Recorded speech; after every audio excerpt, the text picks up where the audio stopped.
Sir আমার একটু host করে দেন।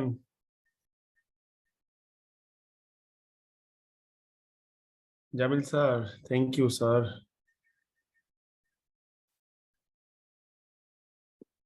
ও মা,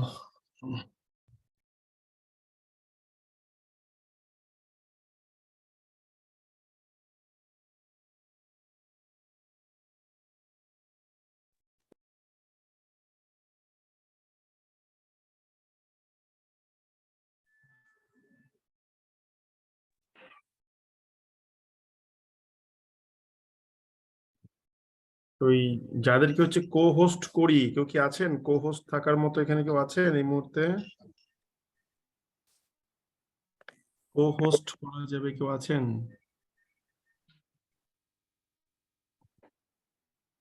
কেউ কি নাই কো হোস্ট করার মতো? কেউ নাই এখানে?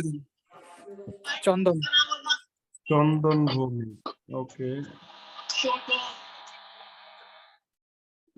আপনার একটু অডিও অন করেন তো, আপনার অডিও অন করেন তো। তাতে খেলায় দেবো তুই আমি রয়ে গেছি করি দুবার সেটা দিচ্ছি কথা তুই হাইলাইট দা হ্যাঁ, আপনাকে কো হোস্ট করে দিয়েছি। চন্দন ভাই শুনতে পাচ্ছেন? চন্দন ভাই, হ্যাঁ দাদা শুনতে পাচ্ছি। ওকে। আমি যদি কোনো কারণে ডিসকানেক্টেড হয়ে যায় আমাকে জাস্ট আরো একটু হোস্ট করতে হবে, ওকে? আমি কানেকশন নেবেন। আচ্ছা দাদা ঠিক আছে। ওকে, থ্যাংক ইউ ভেরি মাচ। ওকে, আমরা আজকে অডিওটা অফ রাখবো সবাই, দয়া করে আমরা সবাই আজকে অডিওটা অফ রাখবো। এবং আমরা আজকে একটা মজার জিনিস সবাইকে রিকোয়েস্ট করছি অডিওটা অফ রাখার জন্য।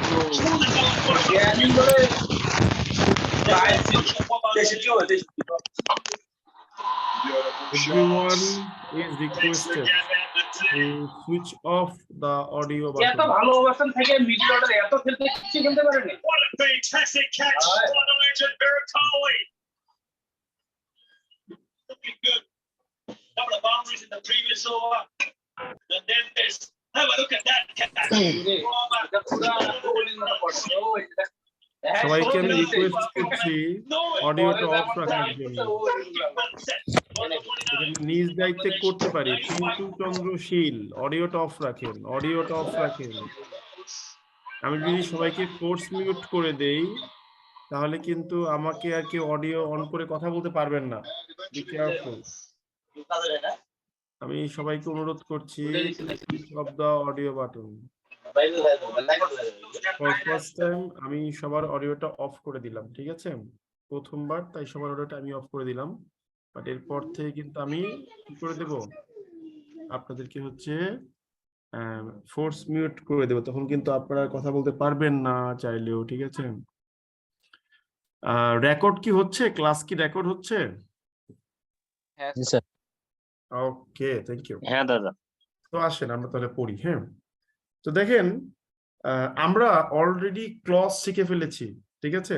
আমাদের 30টা কোর্সের মধ্যে 14 থেকে 15টা ক্লাস হচ্ছে আপনার থিওরিটিক্যাল ক্লাস।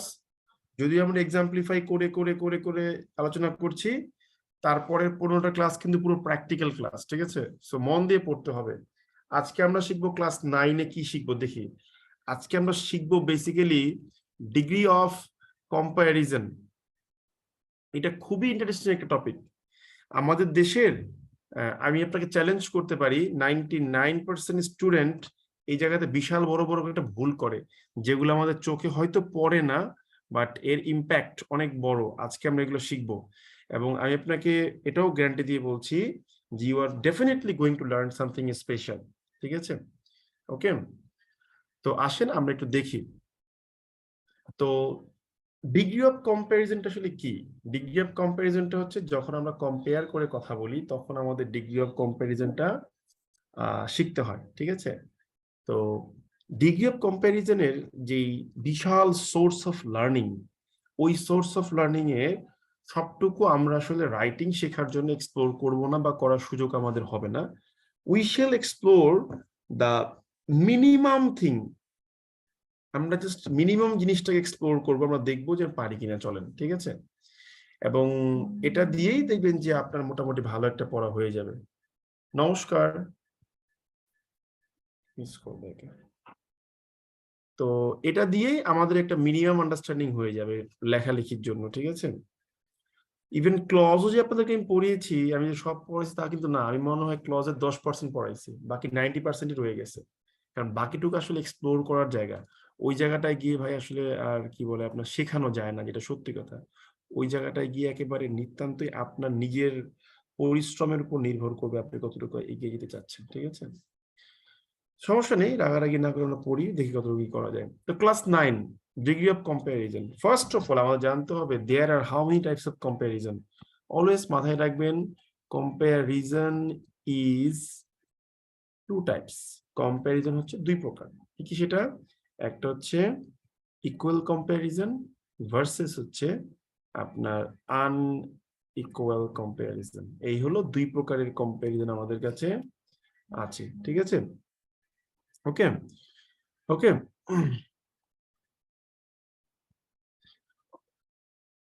আনইকুয়াল কম্পেয়ার, কি বানান ভুল লিখছি? ও আচ্ছা, সরি। ইকুয়াল কম্প্যারিজন ভার্সেস হচ্ছে আনইকুয়াল কম্প্যারিজন। এখন এই আনইকুয়াল কম্প্যারিজনটা আবার দুই প্রকার। একটা হচ্ছে গিয়ে কি কম্পারেটিভ আনইকুয়াল কম্প্যারিজন, আর একটা হচ্ছে সুপারলেটিভ আনইকুয়াল কম্প্যারিজন। এই জন্য আমরা আসলে বেসিক্যালি কম্প্যারিজনকে তিন ভাগে ভাগ করেছি। একটা হচ্ছে ইকুয়াল কম্প্যারিজন, অনেকে মনে হয় এটাকে পজিটিভ কম্প্যারিজনও বলে থাকেন, আর একটা হচ্ছে আপনার কম্পারেটিভ কম্প্যারিজন, আর একটা হচ্ছে গিয়ে সুপারলেটিভ কম্প্যারিজন। এই হলো তিনটা জিনিস, ঠিক আছে? তিনটা ওয়েতে আমরা কম্পেয়ার করি। Now the question is that what we compare, ঠিক আছে? হোয়াট ডু উই কম্পেয়ার, আমরা আসলে কি কম্পেয়ার করি? Basically there are so many things, different things that we can compare. কিন্তু লার্নিং এর জন্য আমাদের যেটা অবশ্যই শিখতে হবে সেটা কি? সেটা হচ্ছে আমাদেরকে তিনটা জিনিস কম্পেয়ার করা শিখতে হবে। একটা হচ্ছে অ্যাডজেক্টিভ অথবা অ্যাডভার্ব, এটা দুইটা জিনিস একই বেসিক্যালি, আর একটা হচ্ছে নাউন। এই তিনটা জিনিস বা ইন এ সেন্স আমাদের দুইটা জিনিস কম্পেয়ার করা শিখতে হবে। একটা হচ্ছে গিয়ে কি নাউন কম্পেয়ার করা, আর একটা হচ্ছে অ্যাডজেক্টিভ বা অ্যাডভার্ব কম্পেয়ার করা, ঠিক আছে? আপনারা একটু বসেন, আমি একটু ওয়াশরুম থেকে ফ্রেশ হয়ে আসি ভাই, 2 মিনিট।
তো আমরা কি বলছিলাম? যে আমরা তিন উপায়ে কম্পেয়ার করি আর তিনটা জিনিসকে কম্পেয়ার করি, তবে অ্যাডজেক্টিভ এবং অ্যাডভার্বের কম্প্যারিজনটা সেম, ঠিক আছে? এবং আজকে আমরা বিশাল বড় একটা বাক্য বানাবো, adjective clause, adverb clause, noun clause, degree of comparison সবকিছু অ্যাড করে, and see the difference of learning. এখন আমরা যে জিনিসটা করব সেটা আসলে একটা জিনিস বুঝতে হবে খুব ঠান্ডা মাথায়। যেমন ধরেন খুব সিম্পল একটা কম্প্যারিজনের বাক্য যদি আমি লিখি যে I am as tall as you, একটা জিনিস কি জানেন যে এই বাক্যটা বেসিক্যালি এই বাক্যটা হচ্ছে দা কম্বিনেশন অফ টু সেন্টেন্সেস। এখানে মেইনলি আমাদের দুইটা বাক্য ছিল। নম্বর ওয়ানে কি ছিল? নম্বর ওয়ানে ছিল আই অ্যাম টল, এটা ছিল একটা বাক্য, ঠিক আছে? আর একটা বাক্য কি ছিল? নম্বর 2তে ছিল ইউ আর টল। মূলত এই দুইটা বাক্যের মধ্যে আমরা এই যে অ্যাডজেক্টিভটা কমন পেয়েছিলাম, বা হয়তো বা কোনো একটা অ্যাডভার্ব কমন পেতে পারি, হয়তো কোনো নাউন কমন পেতে পারি, অনেক কিছু কমন পেতে পারি। এই যে কমন পেয়েছি না, এই জন্যই আমরা কম্পেয়ারটা করতে পেরেছি। সো এটা হচ্ছে ডিগ্রি অফ কম্প্যারিজনের প্রথম ফান্ডামেন্টাল রুল, যে যখনই কম্প্যারিজন করার প্রেক্ষাপটটা আমাদের কাছে আসবে তখনই আমাদের মাথায় রাখতে হবে কি? আমাদের মাথায় রাখতে হবে আপনার হচ্ছে যে অ্যাটলিস্ট একটা অ্যাডজেক্টিভ বা একটা অ্যাডভার্ব বা হচ্ছে আপনার একটা নাউন, এগুলো হচ্ছে আমাদের কমন থাকতে হবে। কমন থাকলেই আমরা হইতেছে ওই জিনিসটাকে কি করতে পারবো, কম্পেয়ার করতে পারবো। ঠিক আছে, এই বিষয়টা দয়া করে মাথায় রাখবেন। আচ্ছা, এখন কমন থাকলেই কম্পেয়ার করতে পারবো, এটা যেমন ঠিক, পাশাপাশি এটাও তো আবার একটা ঝামেলাপূর্ণ বিষয় যে আসলে কেমনে কম্পেয়ারটা করব। ঠিক আছে, তো আপাতত এইটুকু মাথায় রাখেন যে কমন থাকলে কম্পেয়ার করা যাবে, ঠিক বুঝতে পেরেছি, কিন্তু কম্পেয়ার করতে গেলে কি থাকতে হবে, একটা অ্যাডজেক্টিভ, একটা অ্যাডভার্ব বা নাউন কমন থাকতে হবে। এখন কম্পেয়ারটা করবেন কিভাবে, দেখেন, ডিগ্রি অফ কম্প্যারিজনের যেটা ইকুয়াল কম্প্যারিজন, আই রিপিট, যেটা হচ্ছে আপনার ইকুয়াল কম্প্যারিজন, এই ইকুয়াল কম্প্যারিজনের আপনার প্রাইমারি যে ক্যারেক্টারিস্টিক্স, সেটা হচ্ছে যে ওর হচ্ছে দুইটা অ্যাজ এর মধ্যে আপনার ভিতরে গিয়ে হচ্ছে আপনার ওই অ্যাডজেক্টিভ কিংবা অ্যাডভার্বটাকে বসানো হয়। ভালো করে ব্যাপারটা বুঝেন। যেমন অ্যাজ টল অ্যাজ আপনি লিখছেন কিন্তু, তাই না? তো দুইটা অ্যাজ এর মধ্যে আপনার হচ্ছে কি কি করা হয়, ওই অ্যাডজেক্টিভ কিংবা অ্যাডভার্বটাকে লেখা হয়। এটা হচ্ছে কি ডিগ্রি অফ কম্প্যারিজনের ইকুয়ালের ক্ষেত্রে নিয়ম। ঠিক আছে, তাহলে নাউনের ক্ষেত্রে কি হবে, নাউনের ক্ষেত্রে সেম কথা হবে, অ্যাজ এর মধ্যে গিয়ে আপনি হচ্ছে ওই নাউনটা লিখে দিবেন। এটা হচ্ছে ডিগ্রি অফ কম্প্যারিজনের ইকুয়াল কম্প্যারিজনের প্রথম নিয়ম, যেটা আমাদের মাথায় রাখতে হবে, যে যেটা আমরা কম্পেয়ার করি না কেন, সেটাই হচ্ছে আমরা কি করব, আমরা আপনার ওই দুইটা অ্যাজ এর মধ্যে বসায় দিব, ইকুয়াল কম্প্যারিজন যদি আমরা করি। ঠিক আছে, now what about comparative comparison, or what about superlative comparison? ঠিক আছে, কম্পারেটিভ কম্প্যারিজনে গেলে যে সমস্যাটা হবে সেটা হচ্ছে ওই যে আপনি অ্যাডজেক্টিভ বা অ্যাডভার্বটা লিখেছেন না, এরপরে একটা হচ্ছে দেন চলে আসবে, আরো একটা জিনিস আসবে, সেটা আমরা পরে শিখবো, সমস্যা নাই। একইভাবে এই যে আপনি নাউনটা লিখছেন, এই নাউনটার পরেই আপনার হচ্ছে দেন চলে আসবে। ঠিক আছে, এটা হচ্ছে বেসিক ফরমেশন। এবং এক্ষেত্রে মাথায় রাখতে হবে কি, যে আরো কিছু জিনিস আসবে, সেটা পরে আমরা শিখবো। সুপারলেটিভ ফর্মে কি আসবে, সুপারলেটিভ ফর্মে গেলে হচ্ছে মূলত দা আসবে, দা আসার পরে ওই অ্যাডজেক্টিভ বা অ্যাডভার্বটা আসবে। একইভাবে হচ্ছে আপনার এখানেও কি হবে, দা আসবে, দা আসার পরে হচ্ছে নাউনটা আসবে। এই হলো গিয়ে তিনটা কম্প্যারিজনের বেসিক জিনিসটা ফরমেশন করে দিলাম। ঠিক আছে, এই আর কিছুই না। ঠিক আছে, এই নাউনের আরেকটা কম্প্যারিজন হয়, সেটা হচ্ছে the same plus noun plus as. এই জিনিসটা আমরা শিখবো না, কারণটা কি আমি একটু বলি। রাইটিং এ আমাদের এখান থেকে খুব বেশি লেখা হবে না, এই কারণে যে এটার কোনো কম্পারেটিভ ফর্ম হয় না, এটার কোনো সুপারলেটিভ ফর্ম হয় না। সো এটা আমাদের আলোচনার বাইরে চলে যাবে। ঠিক আছে, আচ্ছা, তাহলে আমরা একটা টপিক পেয়ে গেলাম যে কাকে কাকে আমরা কম্পেয়ার করতেছি। আমরা মূলত এখানে অ্যাডজেক্টিভ অ্যাডভার্ব কম্পেয়ার করতেছি, আর এখানে মূলত হচ্ছে আমরা নাউনকে কম্পেয়ার করতেছি। সো এই হলো the things we actually compare, আর এই হলো the way we actually compare. ঠিক আছে, তো নাউনের যেহেতু আপনার আবার ওই যে দুইটা ঘরে আছে, তাহলে আমি দুইটা ঘরের নাউনকে লিখে দিলাম যেন আমরা বুঝতে পারি। ঠিক আছে, তো এই হলো আপনার কম্পারিজন করার মূল প্লেস, যেখানে আপনি কম্পেয়ার করতে পারবেন। ঠিক আছে, এখন প্রশ্ন হলো কিভাবে আমরা আসলে কম্পেয়ারটা করব। কম্পেয়ারটা করার জন্য যেটা করতে হয় সেটা হচ্ছে প্রথমে দুইটা বাক্য নিতে হয় যেখানে ওই অ্যাডজেক্টিভ বা অ্যাডভার্বটা কি হবে, কমন থাকবে, বা দুইটা বাক্য নিতে হবে যেখানে নাউনটা কি থাকবে, আপনার হচ্ছে কম্পেয়ার থাকবে। ঠিক আছে, একটু দাঁড়ান ভাই।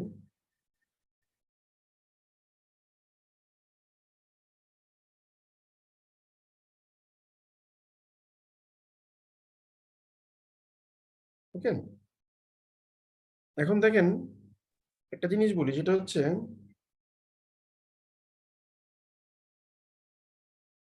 এখন দেখেন আমরা কিভাবে কম্পেয়ারটা করি। ঠিক আছে, যখনই দেখবেন যে আপনাকে দুইটা বাক্য আমি মনে করে দিলাম, একটা হচ্ছে I am tall, full stop দিয়ে বললাম ভাই ইউ আর টল। তো এখন আপনারা সবাই জানেন যে ইকুয়াল কম্পারিজন করার সময় আমাকে দুইটা অ্যাজ এর মধ্যে ওই অ্যাডজেক্টিভ বা অ্যাডভার্বটা আনতে হবে। তো আমি ধরেন লিখলাম যে অ্যাস টল অ্যাস, এই যে আমি লিখলাম। ঠিক আছে, আমার কাজের সুবিধার্থে। তো এই ইকুয়াল কম্পারিজন কি করতে জানেন, ওই অ্যাস টলেস্টটা লিখতে হয় এইভাবে, মানে দুইটা অ্যাজ এর মধ্যে অ্যাডজেক্টিভ কিংবা অ্যাডভার্বটা লিখতে হয়। তো তো এরকম উদাহরণস্বরূপ কয়েকটা আমরা লিখে ফেলি, as tall as, কিংবা ধরেন as big as, কিংবা ধরেন as soon as, কিংবা ধরেন as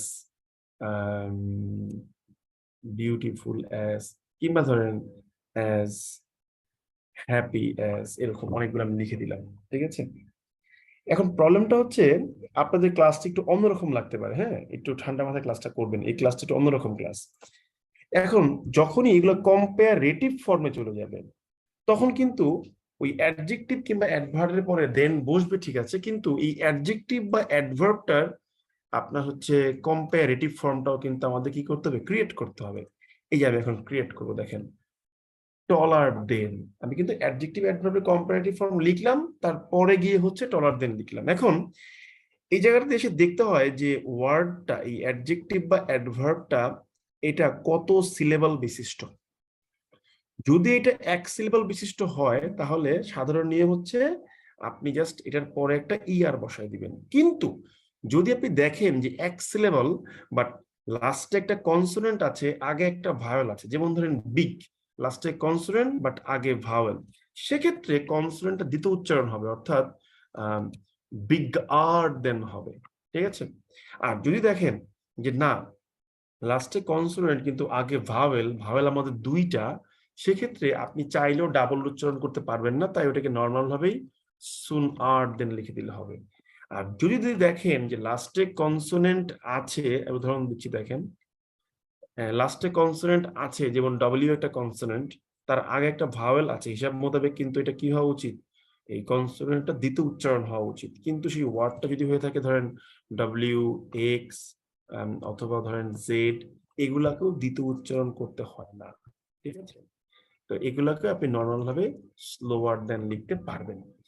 আর যদি আপনি দেখেন যে না, আপনার একাধিক সিলেবল আছে, মানে এক সিলেবলের বেশি আছে, সেক্ষেত্রে আপনি চাই কি করতে হবে, ওটার আগে হচ্ছে আপনার মোর বা লেস আনতে হবে। এই যে মোর বা লেস, বিউটিফুল দেন, এগুলো আপনারা মোটামুটি সবাই হচ্ছে পড়েছেন, জেনেছেন, এগুলো নিয়ে আসলে তেমন বকবক করা কিছু নাই।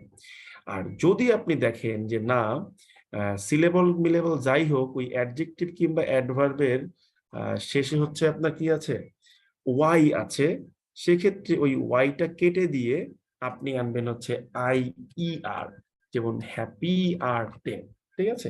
একটু মন দিয়ে পড়েন, আমরা যখন এটা বকবক, এই আমার কথা কি আপনারা শুনতে পারতেছেন সবাই? হ্যাঁ স্যার। ওকে, আর যখন একটু মন দিয়ে পড়েন দেখবেন যে এই ক্লাসটার ফাইনাল আউটপুটটা খুব ইন্টারেস্টিং হবে, ঠিক আছে। মানে আপনি ভাবতে পারেন যে কিরে ভাই, ভাইটা 8-9টা ক্লাস নিয়ে আমাদের খালি এখন পড়াইতেছে, কি বলে এমসিকিউ গ্রামার, এটা মোট এমসিকিউ গ্রামার না, আমি পুরো ব্যাপারটা গুছিয়ে নিচ্ছি আপনাদের জন্য, ঠিক আছে। এবার সুপারলেটিভ ফর্মে গেলে কি হয়, একটু দাঁড়ান, ফোন আসছে। আসসালামু আলাইকুম।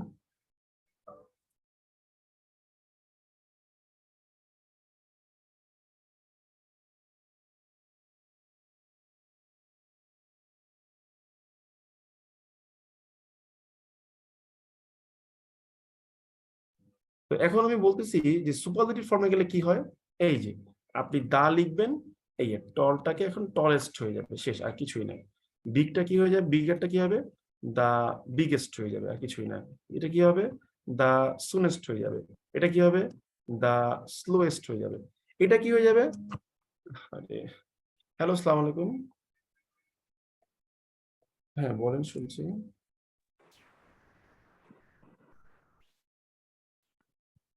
হ্যাঁ,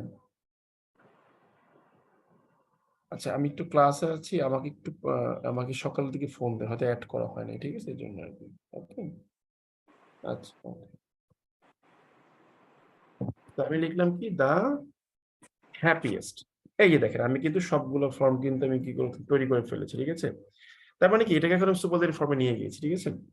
এখন প্রবলেমটা হচ্ছে এই নাউনে গিয়ে, এই ইকুয়াল কম্পারিজনে যখন আপনি নাউনটা বসাইবেন, নাউনটা কিন্তু আপনার শুধু বসালেই হবে না, নাউনটাকে আবার তার প্রেক্ষাপট ঘেটে টেটে রেডি করে বসাতে হবে। তো সেই প্রেক্ষাপটটা কি আমরা একটু জানার চেষ্টা করি, চলেন দেখি পারি কিনা, ঠিক আছে। সেই প্রেক্ষাপটটা হলো সবকিছু ঠিক আছে, কিন্তু আপনি কি করবেন, ওই যে নাউনটা বসাচ্ছেন ওই নাউনটার আগে গিয়ে আপনাকে হচ্ছে একটা জিনিস আনতে হবে। কি আনতে হবে আমি দেখাচ্ছি, দেখেন।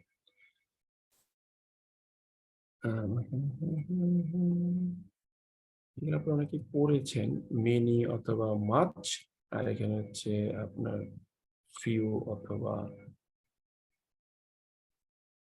লিটল। এই আপনি এগুলো পড়েছেন, এগুলো না পড়াতে কোনো কারণ আমি দেখিনি, ঠিক আছে। এরপরে গিয়ে আপনি একটা প্লাস দিলেই কিন্তু আপনার হয়ে যাবে, ঠিক আছে। That's it. এই যে আপনি এটা জাস্ট নিয়ে আসবেন, ঠিক আছে। আবার যখন আপনি কম্প্যারিজন করবেন তখনও, সরি সরি সরি কি করলাম, তখন আপনি এই যে এটার আগে নিয়ে এটাকে বসিয়ে দিবেন, কিন্তু সেক্ষেত্রে মেনি বা মাস থাকবে না, এটা হয়ে যাবে হলো শুধু মোর, ফিউটা হয়ে যাবে ফিউয়ার, আর লিটলটা হয়ে যাবে হচ্ছে গিয়ে কি লেস। শেষ হয়ে গেল, কিছুই না। আবার যখন এটা আপনি সুপারলেটিভ ফর্মে নিয়ে যাবেন তখন ওই নাউনটাই বসাবেন, কিন্তু ঘটনাটা হচ্ছে গিয়ে কি, ওই যে মোরটা হয়ে যাবে মোস্ট, ফিউয়ারটা হয়ে যাবে ফিউয়েস্ট, লেসটা হয়ে যাবে হচ্ছে লিস্ট। এই হচ্ছে গিয়ে কাহিনীপত্র, কিছুই না, ঠিক আছে ভাই। এই এখন আপনি মনে করেন টাকা পয়সা কম্পেয়ার করতেছেন, যে তোমার কাছে যেমন টাকা আছে আমার কাছে এমন টাকা আছে, মনে করেন আপনি বলবেন আর কি, বলতে পারেন না। তাই মনে করেন বললাম যে অ্যাজ মাচ মানি অ্যাজ, এরকম করে বললাম, ঠিক আছে। এই যে অ্যাজ মাচ মানি অ্যাজ।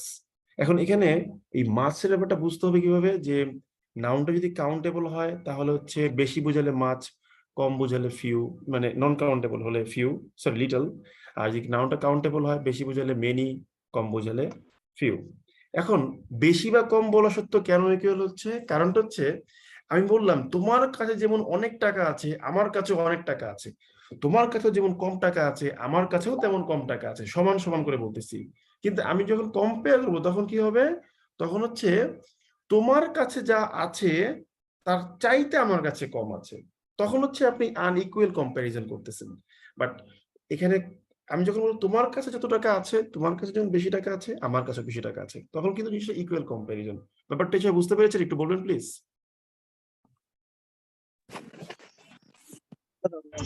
বুঝতে পেরেছেন না? হ্যালো, হ্যাঁ, বুঝতে পারছি। ওকে। তাহলে এগুলো হচ্ছে আপনার স্ট্রাকচার তৈরি করে ফেললাম আমরা, আমরা যেন অঙ্কটা পাওয়া মাত্রই প্রশ্নটাকে সলভ করতে পারি, ঠিক আছে। তো এগুলো হচ্ছে স্ট্রাকচার। যখনই দুইটা বাক্য দেখবেন আপনি এই লিস্ট অনুসারে এদেরকে হচ্ছে করবেন, কম্পেয়ার করতে পারবেন আপনার প্রয়োজন মাফিক, ঠিক আছে। যেমন ধরেন আমি একটা সিম্পল উদাহরণ দিই, একটা সিম্পল উদাহরণ দেখেন। আমি মনে করেন বললাম যে, আমি মনে করেন বললাম, মনে করেন কি বললাম, আমি বললাম যে আমি ধরেন বললাম যে আই হ্যাভ মাচ মানি, আমার অনেক টাকা আছে। আমি বললাম ওকে, ইউ হ্যাভ মাচ মানি। এই যে এখন টার্গেট কি, এখানে কোন পার্টটা কম্পেয়ার করা যাবে দুই ক্ষেত্রে, এই যে মাছ মানিটা আমরা তাহলে কি করতে পারবো, কম্পেয়ার করতে পারবো। এই যে হলুদ মার্ক করে দিলাম, মাছ মানি কম্পেয়ার করা যাবে। আচ্ছা, এখন আমি যদি মাছ মানি কম্পেয়ারটা করতে যাই তাহলে কি হবে, ইকুয়াল কম্পারিজন করলে অ্যাজ মাচ মানি অ্যাজ। আমি যদি আনইকুয়াল করি তাহলে কি হবে, মোর মানি দেন। আমি পজিটিভ ফর্মে নেই তাহলে কি হবে, দ্য মোস্ট মানি। শেষ হয়ে গেল। তবে যেটাই কম্পেয়ার করেন না কেন আপনি এখানে করে ফেলতে পারলেন। কিন্তু এখন প্রশ্ন হচ্ছে, এই যে কম্পেয়ারটা করতেছেন, এই কম্পেয়ারটা করতে গিয়ে আপনাকে কিন্তু আরেকটা কাজ করতে হবে। যখন দুইটা সেন্টেন্সের মধ্যে কোনো একটা অ্যাডজেক্টিভ অ্যাডভার্ব আপনি কম্পেয়ার করে ফেলছেন, তারপরে প্রথম সেন্টেন্সের বাকি অংশটুকু ওই কম্পেয়ারিজনের আগে বসাবেন, দ্বিতীয় সেন্টেন্সের বাকি অংশটুকু কম্পেয়ারিজনের পরে বসাবেন। যেমন এখানে মনে করেন যে আপনার যে আই হ্যাভ, এটা প্রথম সেন্টেন্সের আগের বাকি অংশ, ঠিক আছে, মানে পুরোটার বাকি অংশ। তাহলে এই যে অ্যাজ মাচের আগে বসায় দিলাম, এই যে বসায় দিলাম, এই যে বসায় দিলাম।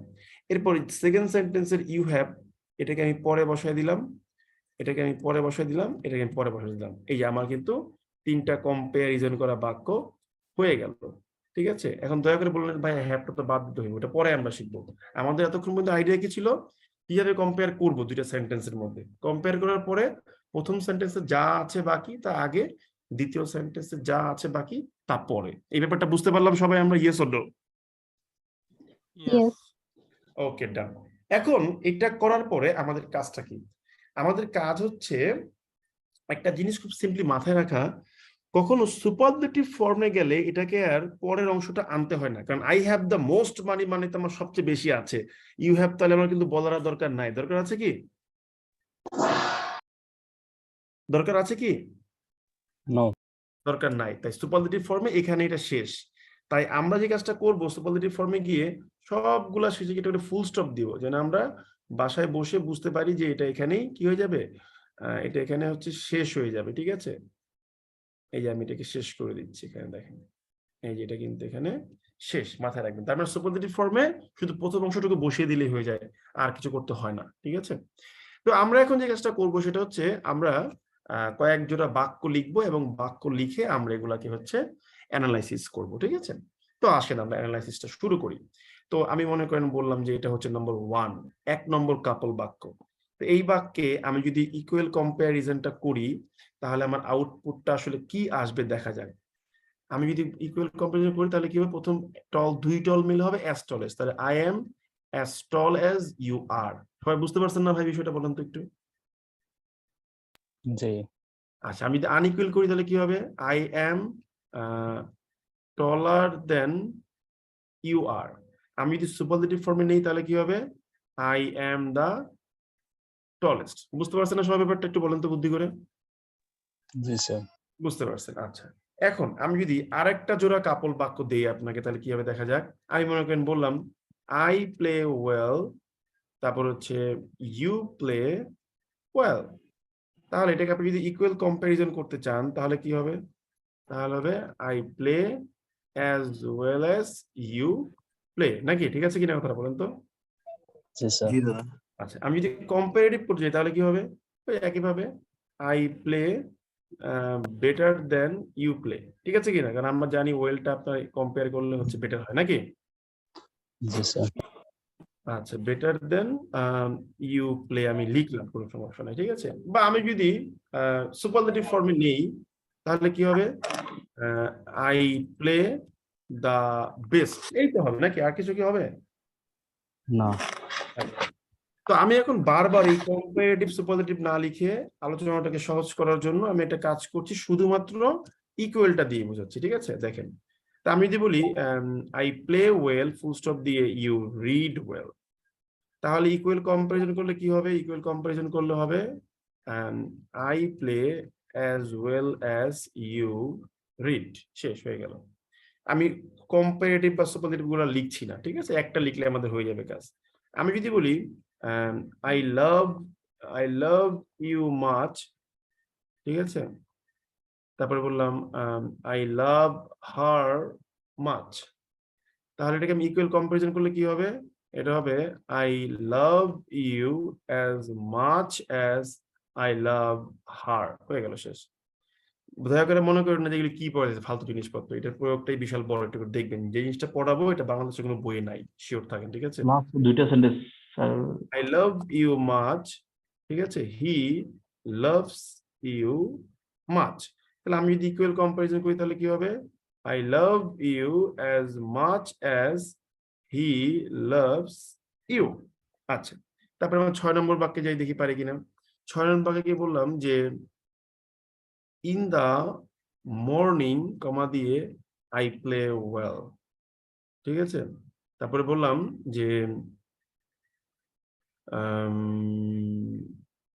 ইন দা মর্নিং কমা দিয়ে বললাম আই রিড ওয়েল, সেটা কিছু না। ঠিক আছে, ওকে, তাহলে আমি যদি ইকুয়াল কম্পারিজন করি তাহলে আমার কি হবে, এটা হবে ইন দা সরি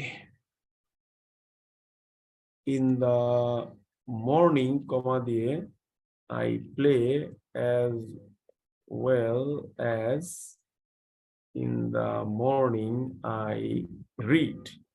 যদি আমি 7 নম্বর বাক্যে চলে যাই, বিরক্ত হয়েন না, একটু মন দিয়ে পড়েন। আমি লিখলাম in the morning I play well. ঠিক আছে, তারপর লিখলাম ইন দা ইভিনিং আই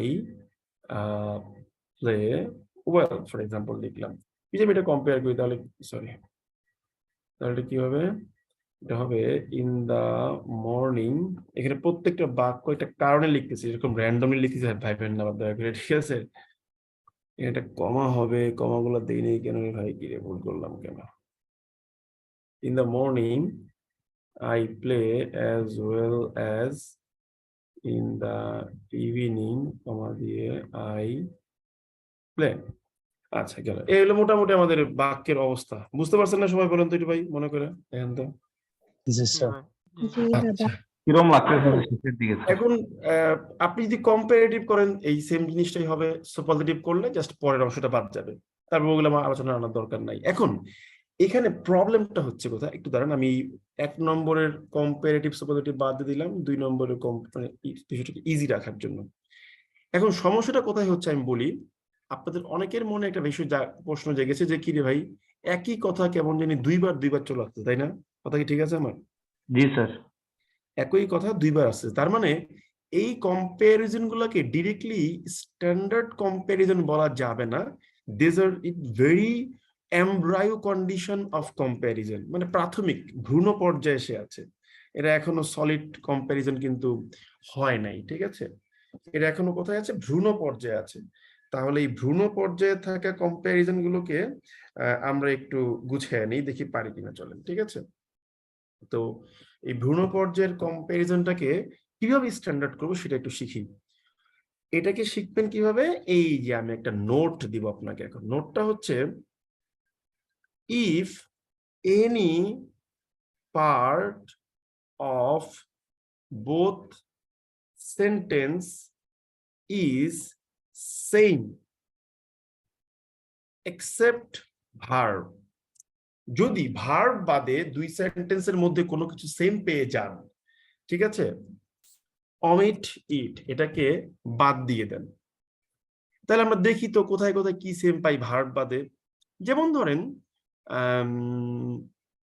ধরেন উদাহরণ দিচ্ছি, যেমন এই যে 4 নম্বর বাক্যে গিয়ে কিন্তু আমরা আচ্ছা এটা ভুল হয়েছে আমাদের, একটু দাঁড়ান ভাই, এই বাক্যগুলোকে 2 বার করে লিখতে হবে যেন আপনি বুঝতে পারেন বাসায়, পরে নাহলে কিছুই বুঝবেন না যে কি দিয়ে কি করছে, ঠিক আছে?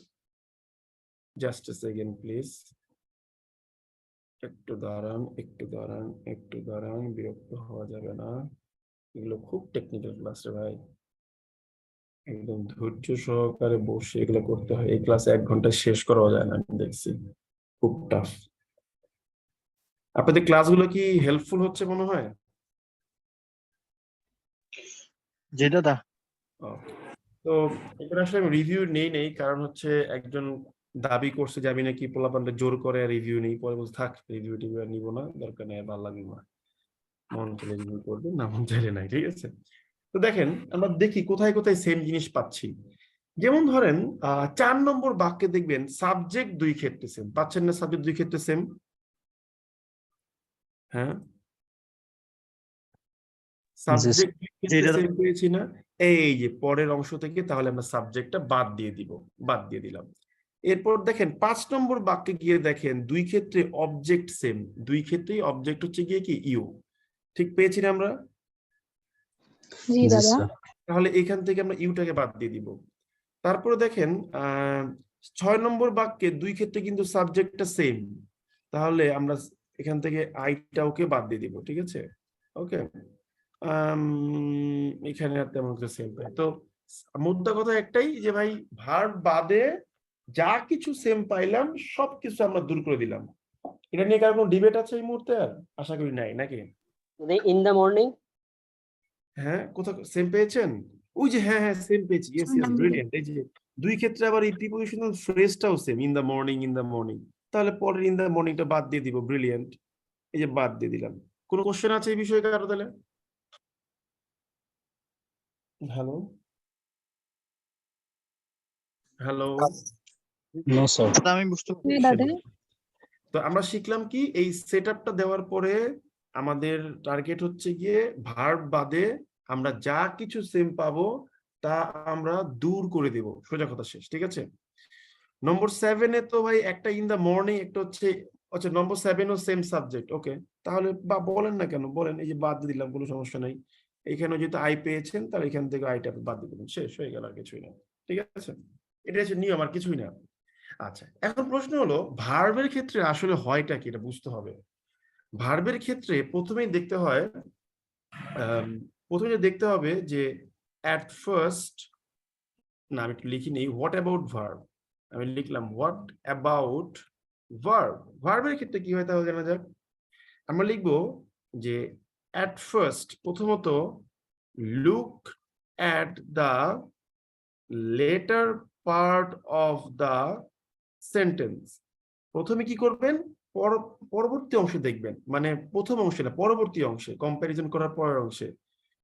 If you see that there is no main verb, যদি আপনি দেখেন যে কোনো মেইন ভার্ব নাই পরবর্তী অংশে, দেন তাহলে the auxiliary verb should be omitted.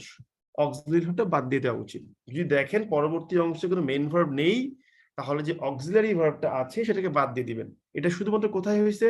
শুধুমাত্র 1 নম্বরে হয়েছে, কারণ পরবর্তী অংশ ছিল কি ইউ আর, কোনো অক্সিলারি ভার্ব আছে, মেইন ভার্ব নেই, তাই আমরা এই অক্সিলারি ভার্বটা বাদ দিয়ে দিব। হয়ে গেল, শেষ। I am as tall as you.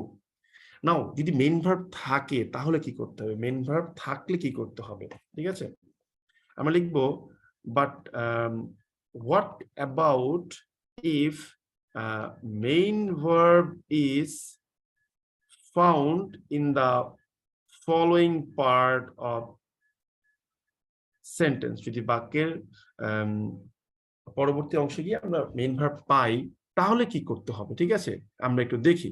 ঠিক আছে, তো একজন বলছে নোটগুলো বাংলায় টাইপ করতে, দেখেন খুব সহজ ইংলিশ। ঠিক আছে, খুবই সহজ ইংলিশ, ভিডিও থাকবে, বাংলাতে একটু পড়েন। ঠিক আছে, একেবারে মানে এই নর্মাল ইংলিশ যদি আপনি বাংলা করতে বলেন তাহলে তো খুব সমস্যা আসলে। খুব সহজ English. If you see that that is no main verb, এটা আমাদের প্রবলেম, কিন্তু আমরা ইংলিশ পড়তে অভ্যস্ত হই না। ইংলিশটাকে একদম রক্তের মধ্যে মিশিয়ে ফেলতে হবে। আমি কিন্তু দেখেন আপনাকে এভাবে লিখে লিখে পড়াচ্ছি। ঠিক আছে, ওকে, সো এই জিনিস এমনিতে পড়বেন, এটা খুব কাজে লাগে জিনিসটা, দেখবেন। তো আমি বলি what about if main verb is found in the following part of sentence, তাহলে পরবর্তী অংশে যদি মেইন ভার্ব পাওয়া যায় তাহলে কি করতে হবে? ওকে, মেইন ভার্ব যদি পাওয়া যায় তাহলে কি করবেন আমি একটু ব্যাপারটা বুঝিয়ে দিই। মেইন ভার্ব পাওয়া গেলে প্রথমেই দেখবেন যে সাবজেক্টটা কি সেম ছিল নাকি সাবজেক্টটা ভিন্ন ছিল। যদি আপনি দেখেন সাবজেক্টটা সেম ছিল তাহলে আপনি সাবজেক্টটা কেটে দিয়েছেন। একইভাবে যদি দেখেন main verb same, main verb কেটে দিবেন, মেইন ভার্ব ডিফারেন্ট হলে মেইন ভার্ব রেখে দিবেন। সাবজেক্টটা সেম ছিল কোথায় কোথায় আমরা একটু এবার দেখার চেষ্টা করব। সাবজেক্টটা সেম ছিল আপনার হচ্ছে এই যে সাবজেক্টটা সেম ছিল আপনার হলো এই যে 4 নম্বরে, খেয়াল করে দেখেন 4 নম্বরে সাবজেক্টটা সেম ছিল, তারপরে হচ্ছে 6 নম্বরে সাবজেক্টটা সেম ছিল এবং 7 নম্বরেও সাবজেক্টটা সেম ছিল। তো যেহেতু সাবজেক্ট সেম ছিল আমরা তো সবগুলো থেকে সাবজেক্ট অলরেডি কেটে দিয়েছি, তাহলে এখন কি করব? মেইন ভার্ব যদি সেম পাই কেটে দেব, ডিফারেন্ট হলে রেখে দিব। যেমন 4 নম্বরে সাবজেক্ট সেম তাই কেটেছি, আমাদের মেইন ভার্বও সেম তাই আমরা মেইন ভার্বটাকেও কেটে দেব, শেষ, কাজ হয়ে গেল। যেমন 6 নম্বরে সাবজেক্ট সেম আমরা কেটেছি কিন্তু মেইন ভার্বটা ডিফারেন্ট তাই এটা আমরা কাটবো না, এটা আমরা রেখে দিব। ঠিক আছে, কিন্তু 7 নম্বরে সাবজেক্টটা সেম তাই আমরা কেটেছি কিন্তু মেইন ভার্বটাও সেম তাই আমরা এটাকেও কেটে দেব। বুঝতে পারলাম সাবজেক্ট সেম হলে কি হয় ভাই? জি স্যার। এই হলো কথা, কিছুই না।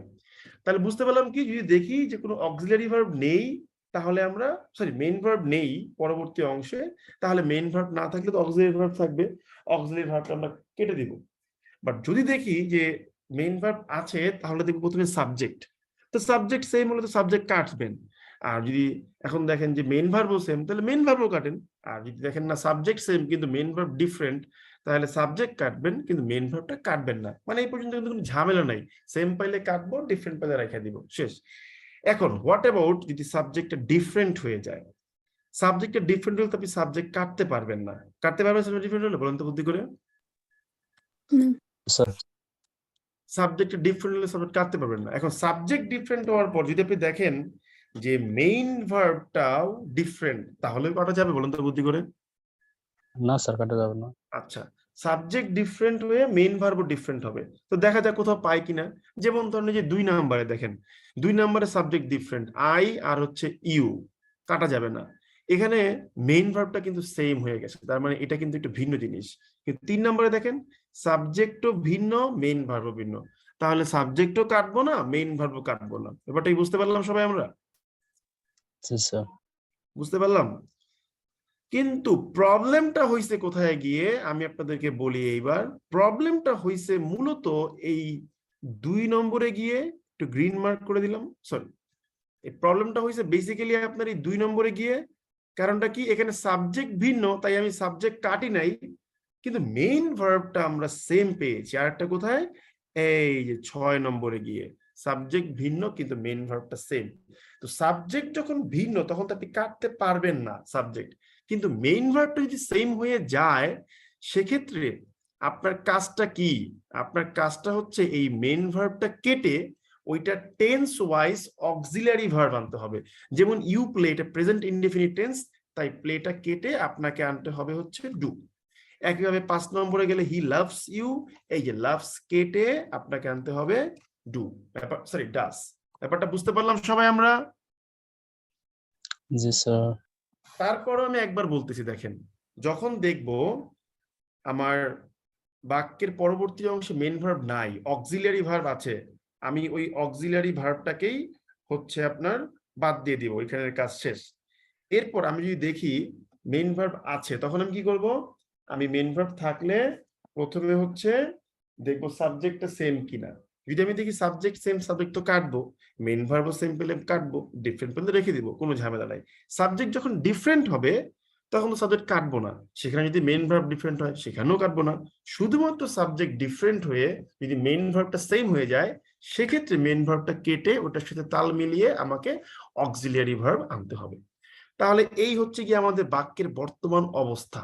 ঠিক আছে, ইকুয়াল কম্পারিজন করেন কিংবা আনইকুয়াল কম্পারিজন করেন, যাই করেন দুইটাই সেম উত্তর আসবে। ঠিক আছে, এখন এই যে বাক্যগুলো কম্পেয়ার করলেন, এখানে এসে আপনি একটু ঠান্ডা মাথায় খেয়াল করেন 4 নম্বর এবং 5 নম্বর বাক্যের ফাইনাল আউটপুটটা আসলে কেমন ছিল, খেয়াল করে দেখেন। 4 নম্বর বাক্যের ফাইনাল আউটপুট হচ্ছে I love you as much as her. এর মানে হলো আমি তোমাকে এবং আরেকটা মেয়েকে সমান ভালোবাসি। কিন্তু 5 নম্বর বাক্যের মিনিংটা কিন্তু এটা না। 5 নম্বর বাক্যের মিনিংটা হচ্ছে আমি তোমাকে যতটা ভালোবাসি আরেকটা ছেলেও তোমাকে অতটাই ভালোবাসে। মানে 4 নম্বর বাক্যে আমি দুজন মানুষকে সমান ভালোবাসি, আর 5 নম্বর বাক্যে দুজন মানুষ তোমাকে সমান ভালোবাসে। ব্যাপারটা কি বুঝতে পারছেন? জি স্যার। এখন আপনারা কিন্তু এই বাক্য দুইটা লিখতে গিয়ে প্রায় টাইমই ভুল করে ফেলেন, আমি দেখেছি। এখন এই বাক্য দুইটার ক্ষেত্রে কিন্তু আবার দুইটা স্পেশাল ইউজেস আছে। সেই ইউজেসটা কি, সরি আমি তো ভুল জিনিস কপি করে নিয়ে আসছি, এটা না। যেখানে যে অক্সিলারি ভার্ব আনলেন না, এই অক্সিলারি ভার্ব আনার ক্ষেত্রে দুইটা স্পেশাল ইউজেস আছে, আমি একটু দেখাই দিচ্ছি, একটু দাঁড়ান। হ্যাঁ, এই নিয়মটা বাংলাদেশের বইয়ে খুব একটা আলোচনা করা হয় না, I am sorry to say. ঠিক আছে, এই যে নেন দুইটা নিয়ম আমরা নিয়ে আসলাম। এই নিয়মটা তো এইভাবে তো আমরা জানি তারা হতেই পারে, কিন্তু এইভাবে হওয়ার পাশাপাশি তারা আরেকটা কাজ করতে পারে। সেটা কিরকম আমি একটু বুঝিয়ে দিচ্ছি, দেখেন। সেটা হচ্ছে এই যে ইউ ডু, এই ডুটা হচ্ছে গিয়ে কিন্তু কি ইউ এর অক্সিলারি ভার্ব। এটাকে চাইলে আপনি ওই সাবজেক্ট ইউ এর আগেও আনতে পারেন, I play as well as do you. একইভাবে এই ডাসটাকেও আপনি কেটে নিয়ে তার যে সাবজেক্ট হি তার আগে নিতে পারেন, as much as I love you as much as does he. বুঝতে পারলাম সবাই আমরা? জি স্যার। জি দাদা। এখন এটা কি কম্পারেটিভ করেন, সুপারলেটিভ করেন, যাই করেন না কেন সবকিছুই সেম, জাস্ট ওই অ্যাজ মাচ এজ এর জায়গায় মোর দেন হয়ে যাবে, এই আর কিছুই না, বা দ্য মোস্ট হয়ে যাবে। ঠিক আছে, তাহলে আমরা কি এটা বুঝতে পারলাম সবাই? জি স্যার। আচ্ছা, ডান। এবারে আমরা, প্রশ্ন আছে এক্ষেত্রে। হ্যাঁ বলেন, কি প্রশ্ন বলেন। I play as well as do you বা ইউ ডু এর ক্ষেত্রে কি দুইটা সেন্টেন্সই কারেক্ট হবে, ইভেন মিনিংটাও কি সেম থাকবে এই ক্ষেত্রে? হুম হুম হুম হুম হুম হুম হুম। আচ্ছা ঠিক আছে। মনে রাখবেন স্ট্রাকচারে ভ্যারিয়েশন আসবে কিন্তু মিনিংটা একই থাকবে। স্যার শেষের ফাইনাল এখন আউটপুটটা change বুঝি হবে। নেই স্যার। কোনটা কোনটা? আর ওইটা জাস্ট আপনাকে মানে দুইটা বাক্যের পার্থক্য, মানে মিনিং এর পার্থক্য বুঝেছি। একটা হচ্ছে আমি দুজনকে সমান ভালোবাসি 4 নম্বরটাতে, আর 5 নম্বরটাতে বুঝাচ্ছি আমরা দুজন মানুষ তোমাকে সমান ভালোবাসি। বুঝতে পারছেন ব্যাপারটা? হ্যালো, বুঝতে পেরেছেন বিষয়টা? একটু বলেন প্লিজ। হ্যালো হ্যালো, কি ভাই? ভাইয়া আমি যেটা কোশ্চেন করেছি আমি সেটা ক্লিয়ার, আমি জানি না আপনি আবার কাকে Okay. জিজ্ঞেস করতেছেন। এবার আমরা দেখব এই যে জিনিসটা শিখলাম, এই পুরো জিনিসটার অ্যাপ্লিকেশনটা কোথায়। আই রিপিট, ডিগ্রি অফ কম্পারিজনে শেখার মতো অনেক কিছু আছে। কিন্তু আমার পক্ষে আসলে সব জিনিস রিটেন হিসেবে তো আমরা কভার করি না আসলে, কারণ হচ্ছে কিছু বিষয় আছে আপনি এক্সাম হলে ওই জীবন উল্টে গেল আপনি কখনো আসলে প্রয়োগ করবেন না, এই জন্য ওগুলো আমরা দিকে যাইও না, ঠিক আছে। কিন্তু যেই বিষয়গুলো আমাদেরকে প্রয়োগ করতে হবে সেই জিনিসটুকু আমরা শিখতেছি। এখন দেখেন এই আলোচনাটার একেবারে অ্যাপ্লিকেশনটা কোথায় হয় আমরা দেখি আসেন। ধরেন আমরা একটা টপিক নিই, হ্যাঁ, ধরেন ধরেন ধরেন ধরেন ধরেন ধরেন ইনফ্লেশন, মুদ্রাস্ফীতি ঘটতেছে পুরো বিশ্ব জুড়ে, ঠিক আছে, আপনি ইনফ্লেশন নিয়ে আর্টিকেল লিখতেছেন। আচ্ছা, আপনারা তো এটা তো পারেন যে আমি যদি প্রথমে যদি বলে দিই ইকোনমি অফ বাংলাদেশ, পরে গিয়ে যে দ্যাট অফ বাংলাদেশ বলা যায় বা দোজ অফ বাংলাদেশ, এগুলো তো বুঝেন না ভাই? জি দাদা এটা আপনারা বুঝি। বুঝেন, এটা এমসিকিউ গ্রামার আপনারা অহরহ পড়ছেন, এগুলো আমরা শেখানোর কিছু নাই। দেখেন আমি একটা বাক্য লিখতেছি, আমি লিখলাম যে দা ইকোনমি অফ বাংলাদেশ, ঠিক আছে, the economy of Bangladesh has been witnessing, ঠিক আছে, has been witnessing much inflation লিখলাম, ঠিক আছে। আমি আরেকটা বাক্য লিখলাম যে the economy of India has been witnessing much inflation. এখানে যারা ইন্ডিয়া থেকে আছেন 2-4 জন আছেন আমি জানি, আপনারা দয়া করে মাইন্ড করেন না, ঠিক আছে। আপনারা জাস্ট একটু মানে ভাবেন না যে ভাই বাংলাদেশের মানুষ বলে ইন্ডিয়াকে নিয়ে বললো ইন্ডিয়া ইনফ্লেশন, মানে জাস্ট একটা কাল্পনিক বাক্য লিখতেছি, মাইন্ড করেন না, ওকে ভাই, দয়া করে। তো আমি এই দুইটা বাক্যকে এবার হচ্ছে যদি বলি কম্পেয়ার করব, কম্পেয়ার করার জায়গাটা কোথায়, এই যে আপনার মাছ প্লাস নাউন, এটা বুঝতে পেরেছেন সবাই? জি স্যার। আচ্ছা, যদি আপনি ইকুয়াল কম্প্যারিজন করেন তাহলে কি হবে? As much inflation as. যদি আপনি আনইকুয়াল কম্প্যারিজন করেন তাহলে মাচটা হয়ে যাবে মোর ইনফ্লেশন দেন। বুঝতে পারছেন বিষয়টা সবাই? একটু বলেন তো বুদ্ধি করে। জি। এখন ভাই আপনি যেটাই লেখেন না কেন আমার কোনো সমস্যা নাই, তো আমি এবার যে কাজটা করবো এটা হলো এটার একটা বিশাল বড় প্যাচের মধ্যে ফেলবো, ঠিক আছে, যেন আপনারা হজবরল করে ফেলেন, ঠিক আছে। তো চলেন আমরা দেখি এটা হজবরল করতে পারি কিনা। একটু দাঁড়ান, এটাকে আমরা হজবরল বানানোর চেষ্টা করি, দেখি পারি কিনা, চলেন, ঠিক আছে।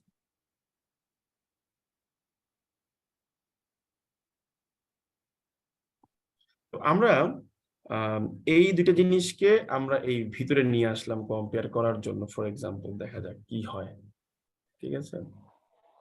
একটু দাঁড়ান, আমি এটাকে ইকুয়াল করে, ভাই নয়েজ করবেন না, কোনোভাবেই নয়েজ করবেন না, কারণ এই ক্লাসগুলো খুব ক্রিটিক্যাল ক্লাস, নিতে গেলে আমার নিজের মাথা নিজেরই মধ্যে মধ্যে ঘুরে, বিশ্বাস করবেন না জানি না। এটা আমরা লিখলাম। এখন আমরা কি শিখছিলাম? সুমন ভাই আমাদের শিখাইছে যে আগের বাক্যের সব কিছু আগে নিয়ে বসাইতে হইব, দ্বিতীয় বাক্যের সব কিছু পরে নিয়ে বসাইতে হইব। মিলছে হিসাব আমাদের? জি হিসাব স্যার। কি মিলতেছে? জি স্যার। হিসাব কিন্তু মিলতেছে, কিন্তু এখন আনফরচুনেটলি আমাকে একটু ফন্ট সাইজটা ছোট করতে হচ্ছে, আমার কোনো উপায় নাই, I am sorry to say. তো একটু কষ্ট করে দেখবেন, হ্যাঁ।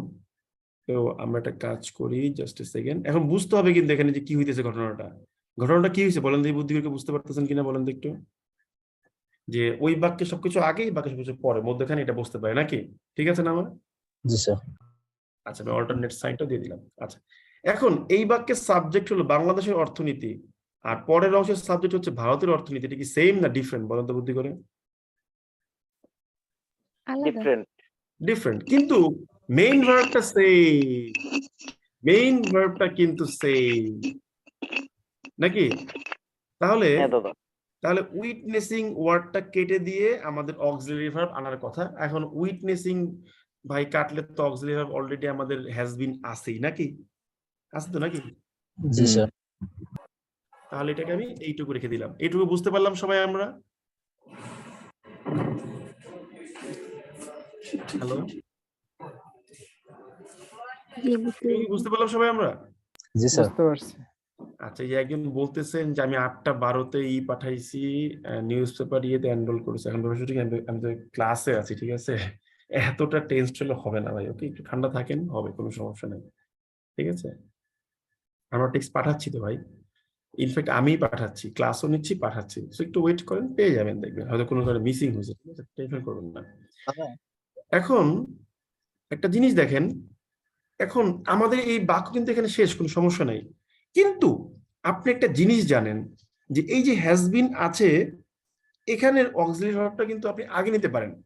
আপনি চাইলে এইভাবে লিখতে পারেন, has been the economy of India, আবার has the economy of India been লিখতে পারেন, কোনো সমস্যা নাই। কোনটা লিখবেন বলেন আপনি আমাকে? Has the economy of India been? না, আমি ব্যক্তিগতভাবে চাচ্ছি যে has been the economy of India লিখতে চাচ্ছি, ঠিক আছে? has been the economy of India. দুইটাই রাইট, কোনো ভুল বলতে পারবো না, সবই রাইট ভাই, রাইটিং কোনো ভুল নাই, ঠিক আছে? এটা বেশ এখন সুন্দর লাগতেছে।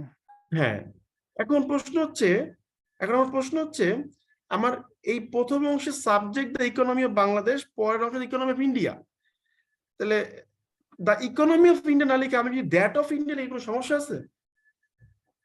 না দাদা, এই যে দেখেন, that of the India. economy of Bangladesh has been witnessing as much inflation as has been that of India. ওদের স্ট্যান্ডার্ড স্টাইল দেখেছেন?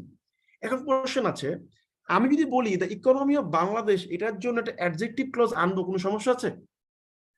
No. আমি লিখলাম it is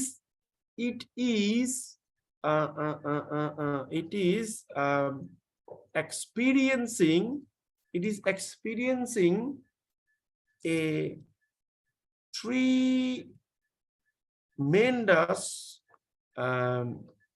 tremendous কি বলতে পারি, decline, ঠিক আছে? সরি, it is experiencing, আমি সরি, আমি লিখি it is experience না লিখি, আমি লিখি যে it is facing, ঠিক আছে, a dwindling forex reserves. এই ইট কাকে বোঝাচ্ছে বলেন তো বুদ্ধি করে? The economy of Bangladesh. Economy of Bangladesh. এই যে, তাহলে বলবো that is facing a dwindling forex reserves. কেমন হলো বলেন বাক্যটা এবার তাহলে, ঠিক আছে? এবার দেখেন, আপনি চাইলেই এই দ্যাট ইজ বাদ দিতে পারেন না ভাই, বলেন তো বুদ্ধি করে? জি স্যার। পারেন কিন্তু। আচ্ছা, হ্যাঁ, একইভাবে আপনি যদি বলেন যে ভাই ইকোনমি অফ ইন্ডিয়ার জন্য যদি আমি একটা অ্যাডজেক্টিভ ক্লজ আনি, তাহলে কেমন হয়? আনতে পারি না বলেন তো বুদ্ধি করে? Of course we are. আনতে পারি। আমি লিখলাম ইট ইজ কি, it is এখানে ফেসিং দিছি, ইট ইজ এক্সপিরিয়েন্সিং দিচ্ছি, ঠিক আছে? ইট ইজ এক্সপিরিয়েন্সিং, কি এক্সপিরিয়েন্স করছে? It is experiencing staggering socio-economic crisis, for example. তাহলে দ্যাট অফ ইন্ডিয়ার পরে কি হবে? দ্যাট অফ ইন্ডিয়ার পরে হবে দ্যাট ইজ এক্সপিরিয়েন্সিং, এই রে মারছে আমার এবার হইছে কাম, দান তেরি না কপাল আমার। একটু দাঁড়ান তো ভাই, আমি পেজ লেআউটটা চেঞ্জ করে নেই। পেজ লেআউট ওরিয়েন্টেশনে গিয়ে ল্যান্ডস্কেপ করে দিই, এইবার ঠিক আছে, ঠিক আছে? তো এখন দেখেন, আচ্ছা আমি একটু জাস্ট এই পার্টটাকে পরে নামাই দিই। এখন আমি যদি বলি যে that is experiencing staggering socio-economic crisis, তাহলে বাক্যটা সুন্দর হবে না? এবার দ্যাট এবং ইজ যদি বাদ দিয়ে দিই, বাক্যটা সুন্দর হবে না? বলেন তো বুদ্ধি করে? জি স্যার। ওকে, ডান। এখন একটা জিনিস খুব ঠান্ডা ভাবে আপনাকে বুঝতে হবে, আই রিপিট, খুব ঠান্ডা ভাবে আপনাকে বুঝতে হবে। সেই জিনিসটা কি? সেই জিনিসটা হচ্ছে যে এই যে আমরা পড়তেছিলাম এতক্ষণ ধরে, এখন আমার তো পুরো বাক্য কিন্তু রেডি হয়ে গেছে।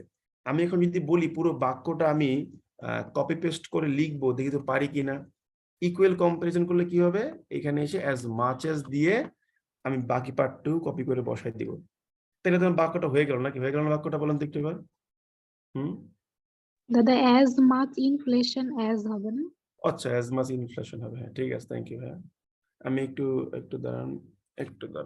দাঁড়ান, as much inflation as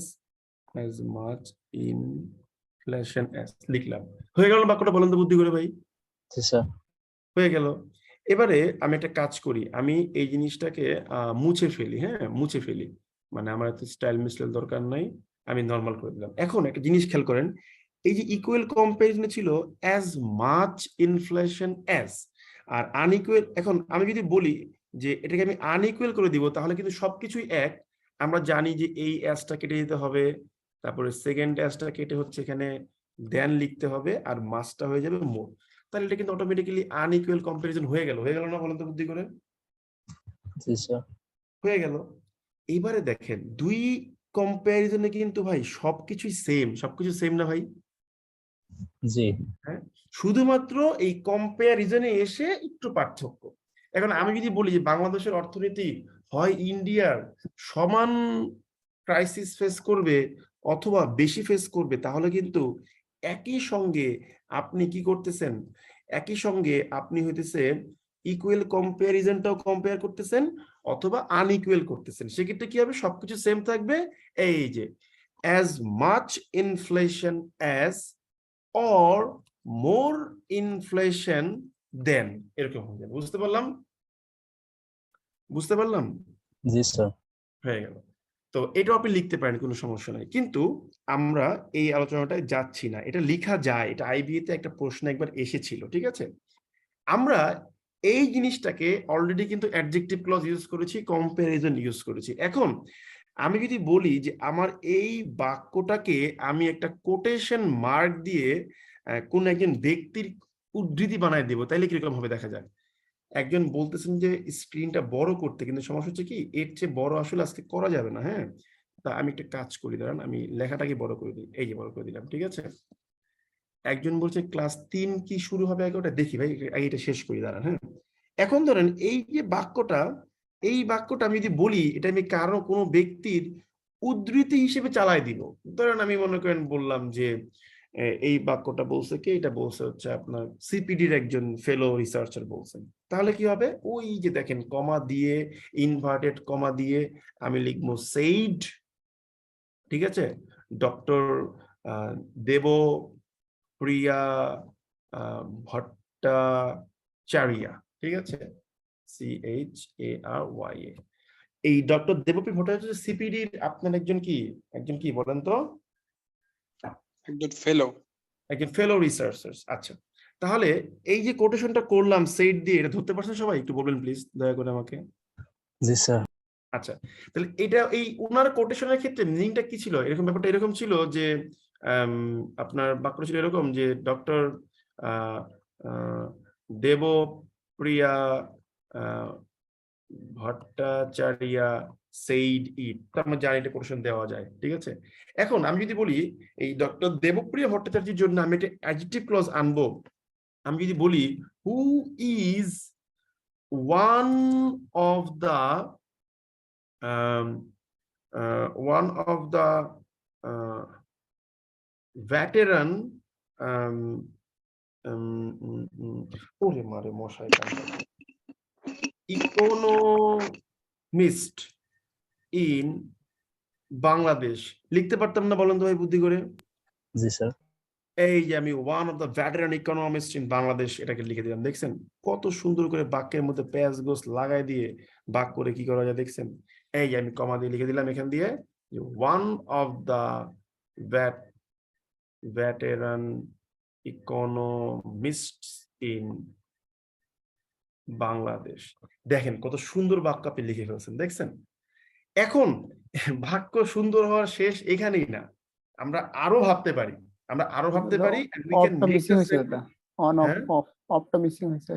আচ্ছা অফটা ঠিক করে দিচ্ছি।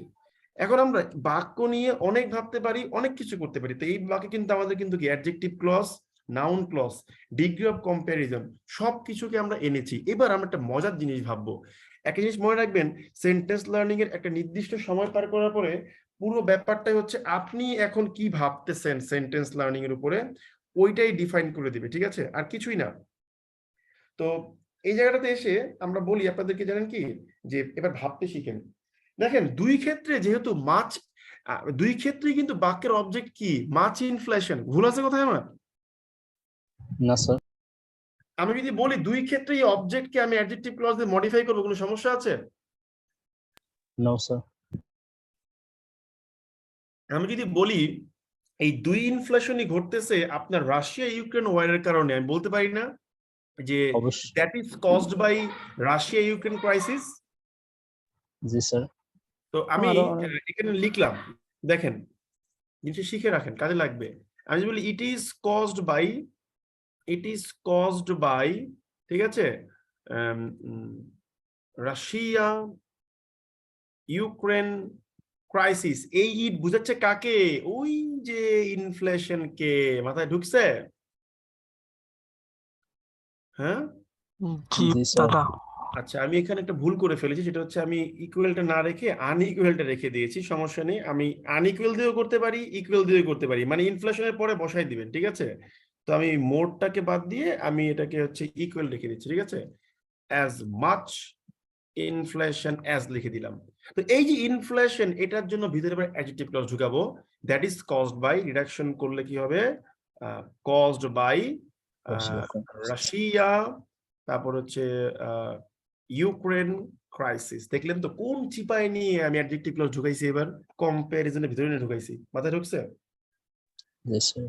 ওকে, এইবারে it is caused by Russia Ukraine crisis. এবার বাই প্রিপোজিশনের অবজেক্ট যদি হয়ে থাকে রাশিয়া ইউক্রেন ক্রাইসিস, এটার জন্য তো একটা অ্যাডজেক্টিভ ক্লজ আনতে পারবো না? জি স্যার। ওকে, আমি যদি বলি যে দ্যাট ইজ deriving from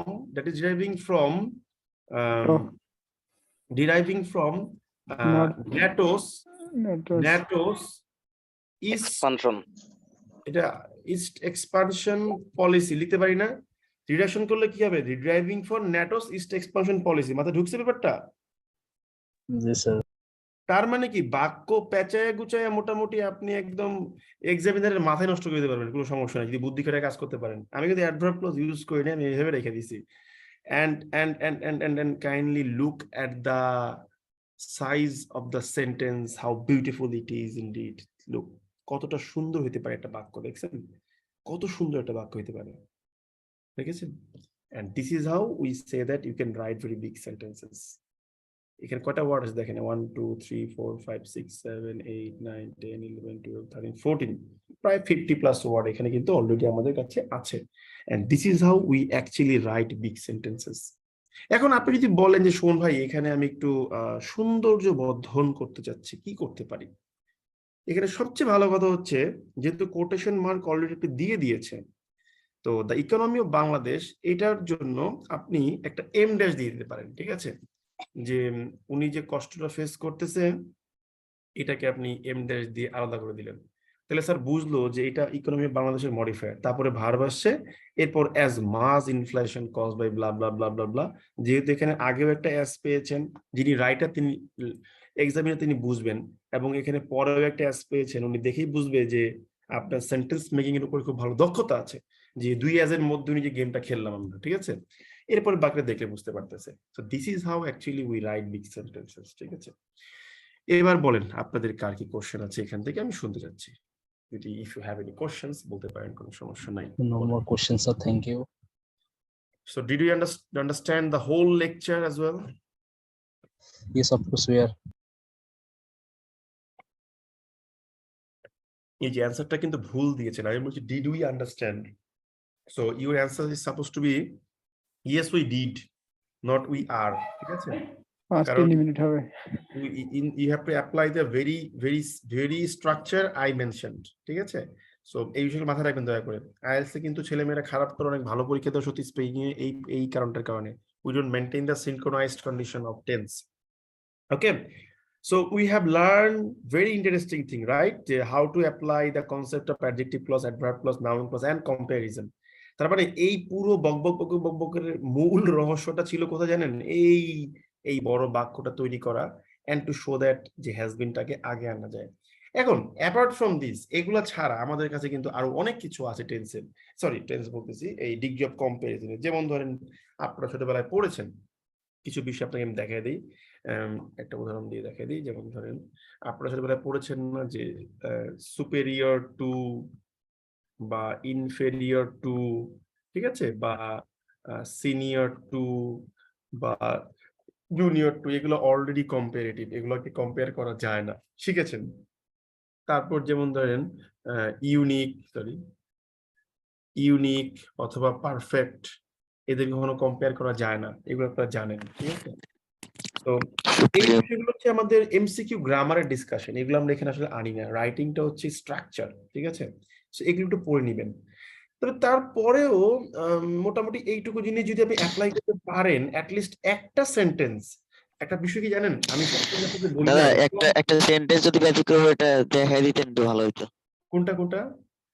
এই যে আপনি যে বললেন যে সুপ্রিম ইউনিক এগুলার ইউজ যদি দেখাইতেন, সুপিরিয়র ট্রু এগুলা। মানে এগুলোকে কোনো কম্পেয়ার করা যাবে না। আপনি লিখবেন যে ইটস ভেরি পারফেক্ট, এরকম বলা যাবে না। ইটস পারফেক্ট, পারফেক্ট মানে 100%, এখানে আর কোনো কম্পেয়ার বা মডিফায়ার ইউজ করা যাবে না, ঠিক আছে? জি জি। আপনি মনে করে লিখলেন ইট ইজ এ ইউনিক আইডিয়া, শেষ। এটাকে ভেরি ইউনিক আইডিয়া, মোর ইউনিক আইডিয়া, কোনো কিছু করা যাবে না, just it is a unique idea, ঠিক আছে? এইটুকু, এগুলো মডিফায়ার ইউজ করা যায় না। মানে যাতে এগুলাকে মডিফাই করার কোনো সুযোগ নাই। ইউনিক মানেই তো ইউনিক, ইউনিকের মধ্যে আবার মোর ইউনিক লেস ইউনিক কখনো হয় না, ঠিক আছে? ব্যাপারটা হচ্ছে এরকম, আর কিছুই না। ওকে দাদা। আচ্ছা, কেন এখন ব্যাপারটা হচ্ছে কি জানেন, আপনি যদি এইটুকু জিনিস ইউজ করতে পারেন, তো আমরা যেটা বলি যে দেখেন, আপনি কি করবেন এক্সাম হলে, আপনি মাথায় একটা সেট করা আইডিয়া নিয়ে যাবেন যে আমি একটা ফোকাস রাইটিং এ সর্বোচ্চ 15টা বাক্য লিখবো। এক একটা বাক্যের সাইজ হচ্ছে আমার 30 ওয়ার্ড, আমার 450 ওয়ার্ড একটা প্যাসেজে 15টা বাক্যে হয়ে যাবে। এরকম একটা ক্যাপাসিটি বিল্ড আপ করতে হবে, এবং it should be sustaining capacity, না বিল্ড আপ করলে কিন্তু হবে না, ঠিক আছে? এবং এইরকম ক্যাপাসিটি বিল্ড আপ করলে আপনি যে কোনো পরীক্ষায় চ্যালেঞ্জ করতে পারবেন যে না আমি টিকবো এটাতে, মানে মোটামুটি শিওর থাকা যাবে, ঠিক আছে? একজন তো এর ওই ক্যাপাসিটি বিল্ড আপ একটা পার্ট হচ্ছে গিয়ে কি, এই যে ক্লজ 3টা শিখলাম আর এই যে একটা শিখলাম, তাহলে মাথায় রাখতে হবে যে আমি একটা বাক্য এটাতে লিখবো, একটা বাক্য এটাতে লিখবো, এরকম একটা সেট আপ রাখবেন, ঠিক আছে?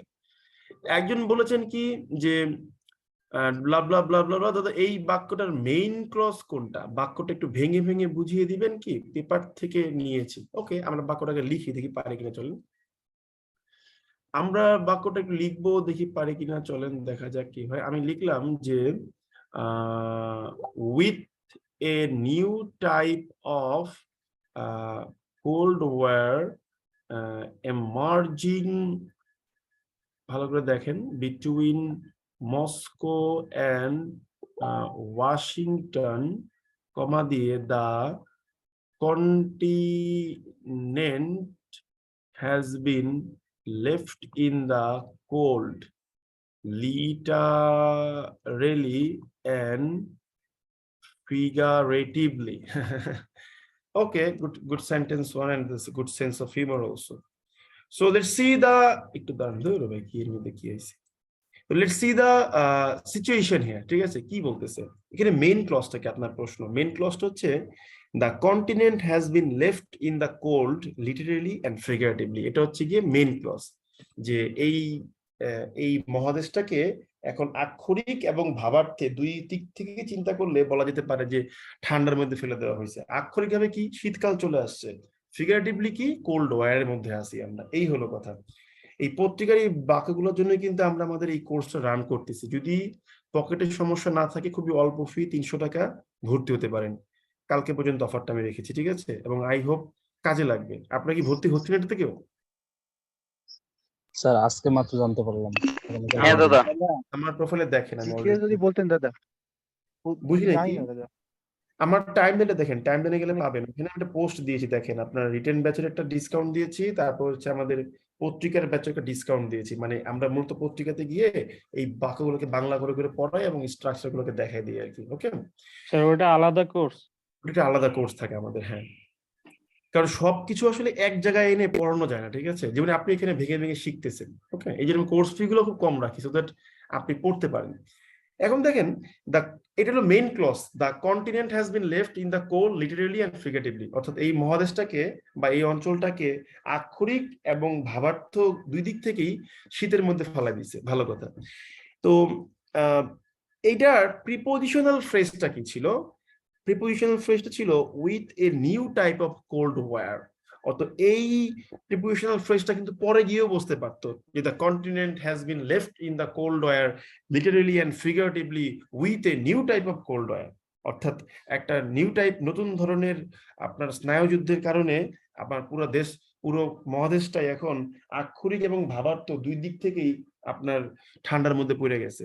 তো ওই প্রিপোজিশনাল ফ্রেজের উইথ এর যে object a new type of cold war, ওইটার অ্যাডজেক্টিভ ক্লজ হচ্ছে which is emerging between Moscow and Washington. Washington reduction করে এটা হয়ে গেছে emerging between Moscow and Washington. বুঝতে পারছেন ভাই ব্যাপারটা? আপনি এবার বলেন তো। দাদা আরেকবার প্লিজ। এই উইথ প্রিপোজিশনের যে object a new type of cold war, একটা নতুন ধরনের স্নায়ু যুদ্ধ, এটার অ্যাডজেক্টিভ ক্লজ যেটা কিনা সৃষ্টি হচ্ছে কার মধ্যে, আবির্ভূত হচ্ছে কার মধ্যে, মস্কো এবং ওয়াশিংটনের মধ্যে। এই মস্কো এবং ওয়াশিংটনের মধ্যে আবির্ভূত হচ্ছে এই অ্যাডজেক্টিভ ক্লজ হচ্ছে which is emerging between Moscow and Washington. Reduction করে হয়েছে emerging between Moscow and Washington. বুঝতে পেরেছেন? জি দাদা ঠিক আছে। ওকে, সো তাহলে যিনি প্রশ্ন দিয়েছেন শুক্লা মল্লিক, স্যার বুঝতে পেরেছেন? হ্যাঁ দাদা। ওকে, ডান।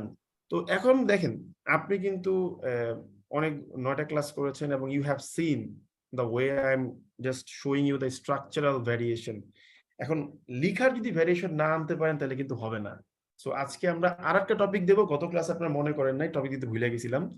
আজকে আমরা আরেকটা টপিক দেব এবং আমরা আজকে ওই টপিকের উপরে নিয়মটাকে আমি বারবার বলে দিচ্ছি। You have to write a single sentence, একাধিক বাক্য লিখবেন না, একটা কমেন্ট করবেন, একটা কমেন্টে একটা সুন্দর বাক্য লিখবেন। আগামীকাল রাত 10টা পর্যন্ত আমি দেখবো, ঠিক আছে?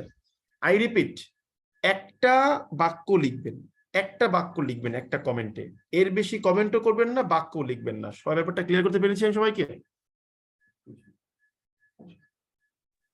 জি দাদা। দাদা আমার একটা প্রশ্ন ছিল। হ্যাঁ বলুন, শুনতেছি। দাদা ওই যে দ্য ইকোনমি অফ বাংলাদেশে যেটা অ্যাডজেক্টিভ ক্লজ আছে, ফেসিন ডুইন্ডলিং ফরেক্স রিজার্ভ, এখানে আমরা ওই এম ড্যাশ না দিয়ে মানে কমা দিলে তো পারতাম দেন না দেন দাদা? কমা দেন, কোনো সমস্যা নাই, আপনি কমা দিবেন। আমি তো বলেছি ভাই যে কমার পরিবর্তে এম ড্যাশ দেন, এম ড্যাশের পরিবর্তে কমা দেন, কোনো না নাই, ঠিক আছে? আচ্ছা দাদা, এখানে এম ড্যাশ দিলে কি আলাদা করে কোনো মানে এমফাসাইজ বোঝায় এটার উপরে এরকম একটু বিষয়টা? এমফাসিস মানে এটার দিচ্ছি মধ্যে আর কি, কাইন্ড অফ, হ্যাঁ একটু এমফাসিস দিচ্ছি, এরকম বোঝায় আর কি জিনিসটা। তাহলে স্যার দাদা ওই কমা এবং এম ড্যাশ এর মধ্যে জাস্ট এমফাসাইজের উপরে মানে এমফাসাইজের পার্থক্যটা উপর পার্থক্য, হ্যাঁ হ্যাঁ এমফাসিসের উপর পার্থক্য। আর দাদা ওই যে দাদা আপনার নিউজ পেপার ব্যাচটার ডিউরেশন কতদিন? দাঁড়ানোর প্রশ্নটা আমি শেষ করি আগে। হ্যাঁ বলেন, প্রশ্নটা বলেন, শুনতেছি। দাদা না, আপনাকে ধন্যবাদ দিচ্ছি যে আমি আসলে আপনার থেকে একটা ওই যে নিউজ পেপারের একটা বেস এক্সপেক্ট করছিলাম, মানে আজকে মনে বলতে চাচ্ছিলাম যে স্যার একটা এরকম আমি একটা ব্যাচ দিয়েছি, খুলেন। আমি আমি দিয়েছি, কোর্স দিয়েছি। হ্যাঁ নেক্সট কোশ্চেন বলেন, নেক্সট কোশ্চেন যিনি বলতে নিয়েছিলেন। দাদা আগে যে এটা দিছিলেন, ওই যে মানে একজনে যে দিছিল, তারপর আপনি যে বললেন প্রিপোজিশনাল ফ্রেজ, হ্যাঁ এটা কি আমরা যে তিনটা ওই মানে পড়ছি, noun clause, adjective clause, adverb, এগুলোর বাইরে? দেখেন, প্রিপোজিশনাল ফ্রেজটা আমরা সাধারণত আমাদের আলোচনাতে আনি না। কেন আনি না? একটা সিম্পল জিনিস বলি। দেখেন, মনে করেন আমি যদি বলি যে হি কেম অ্যাট নাইট, এই অ্যাট নাইটটাকে আপনি অ্যাডভার্বও বলতে পারেন, এটাকে প্রিপোজিশনাল ফ্রেজও বলতে পারেন। প্রিপোজিশন দিয়ে শুরু হয়ে শেষ হয়েছে একটা নাউন দিয়ে, ঠিক আছে? এইটুকুই, আর কিছুই নেই। ওকে, এটা খুব একটা ইনসিগনিফিকেন্ট একটা পড়া আর কি, এটা আমরা আলোচনায় আনি না। ওকে, ঠিক আছে দাদা। এই জিনিসগুলো আমরা আলোচনা, আমরা ব্যাপারটা হচ্ছে কি, রাইটিং ক্লাসে গিয়ে হয় কি, রাইটিং এর বেসিক পড়াতে গেলে মাথা যায় গরম হয়ে পোলাপাইনের। এখন এর মধ্যে যদি আমি আপনার ধরেন একটা সিম্পল জিনিস বলি, একটা যেমন আমি আজকের ক্লাসে যে কাজটা করেছি সেটা হচ্ছে এই যে, যেমন ধরেন আপনার এই যে সুন সুনার হয়ে গেল, বিগ বিগার হয়ে গেল, তাহলে ডাবল জি হলো কিন্তু ডাবল এন কেন হলো না, এটার কিন্তু সলিড এক্সপ্লেনেশন আছে। তো রাইটিং ক্লাসে আমরা সাধারণত এক্সপ্লেনেশন গুলো করি না। আর তারপরে যদি প্রশ্ন উঠেছে আমি দেখাই দিই। দেখেন দেখেন একটা জিনিস বলি, আমরা যদি বিগের দিকে তাকাই আমরা দেখতে পাচ্ছি একটা কনসোনেন্ট লাস্টে আগে একটা ভাওয়েল আছে। মূলত আমরা যখন কনসোনেন্টটাকে উচ্চারণ করি তখন যেটা হয় সেটা হচ্ছে আমাদের বায়ু আটকে যায়, আর যখন ভাওয়েল উচ্চারণ করি তখন বায়ুটা আটকায় না, তখন বায়ুটা সরাসরি বের হয়ে যায়। এই কারণে আমরা বলি যে আমাদের লাংস বা রেসপিরেটরি ইউনিটটা ভাওয়েল উচ্চারণ করার সময় বেশি বায়ু ব্যয় করে বা বের করে দেয়, আর কনসোনেন্ট উচ্চারণের সময় কম বায়ু ব্যয় করে বা বের করে দেয়। তো যখন আপনি একটা কনসোনেন্ট উচ্চারণ করতেছেন তার আগে যখন একটা ভাওয়েল উচ্চারণ করবেন, তখন এই কনসোনেন্ট উচ্চারণ করার সময় you will have sufficient air in your lungs to utter or pronounce the consonant twice, অর্থাৎ পর্যাপ্ত পরিমাণ বায়ু থাকবে কনসোনেন্টটাকে দ্বিতীয় উচ্চারণ করার জন্য। এই কারণে আপনি বিগ বলার পরে গারো বলতে পারেন, আবার আরও বলতে পারেন, বিগ আর, বিগার, অর্থাৎ বিগার বা বিগার, যেটা মন চায়। কিন্তু উচ্চারণের সুবিধা দেখা যায় মানে উচ্চারণটা করার জন্য বিগার বলে ভালো হয়, এই কারণে আমরা ডাবল জি বলি। কিন্তু সমস্যা হলো যখন কোনো ওই কনসোনেন্টটা হয়ে যাচ্ছে কি আপনার মনে করেন ডব্লিউ, এক্স অথবা জেড, আপনি সারা জীবন চেষ্টা করলেও এদিকে দ্বিতীয় উচ্চারণ করতে পারবেন না। যেমন ধরেন স্লো, আপনি দিনভর চেষ্টা করেন এই ডব্লিউটাকে দ্বিতীয় উচ্চারণ করতে, দেখবেন উচ্চারণটা বিকৃত হয়ে যাবে। আপনি কি বলবেন যে স্লো ও আর এরকম বলতে পারবেন? আপনি কিন্তু বলতে পারবেন না। এই কারণে আমরা বলি এটাকে দ্বিতীয় উচ্চারণ করবেন না। একইভাবে যখন আপনি সুন উচ্চারণ করবেন, মূলত এখানেও কিন্তু একটা কনসোনেন্ট আছে, আগে ভাওয়েল আছে কিন্তু দুইটা। এখন দুইটা হলে কেন দ্বিতীয় উচ্চারণ হবে না? কারণ হচ্ছে দুইটা ভাওয়েল উচ্চারণ করার পরে আপনার ফুসফুসে এত বেশি এয়ার থাকবে না যে পরের কনসোনেন্টকে আপনি দ্বিতীয় উচ্চারণ করবেন। খেয়াল করে দেখেন, সুন বলার পরে কিন্তু নার বলা যায় না, সুন পারবেন না আপনি বলতে, এই কারণে সুন আর বলতে হয়। আপনি সুন এটার সাথে একসঙ্গে নার বলতে পারবেন না। কিন্তু আপনি যদি একটা ও বাদ দিয়ে দেন সন, এবার কিন্তু পারবেন। দেখেন সন্নার, সন্নার, সন্নার, সন্নার, কিন্তু সুন বলার পরে কিন্তু পারবেন না। এখানে মূল ঘটনাটা হচ্ছে কি, আপনার এই লাংসে বায়ু আছে নাকি নাই। এখন আমরা করি কি, নিয়ম বানায় দিই পোলা বান্ডে, ঠিক আছে। এখন রাইটিং এ এসে আমরা আসলে এই এমসিকিউ গ্রামার গুলো নিয়ে ডিসকাস করি না, আমরা আলোচনা করি স্ট্রাকচার নিয়ে। ব্যাপারটা বুঝতে পেরেছেন কি বলেছি?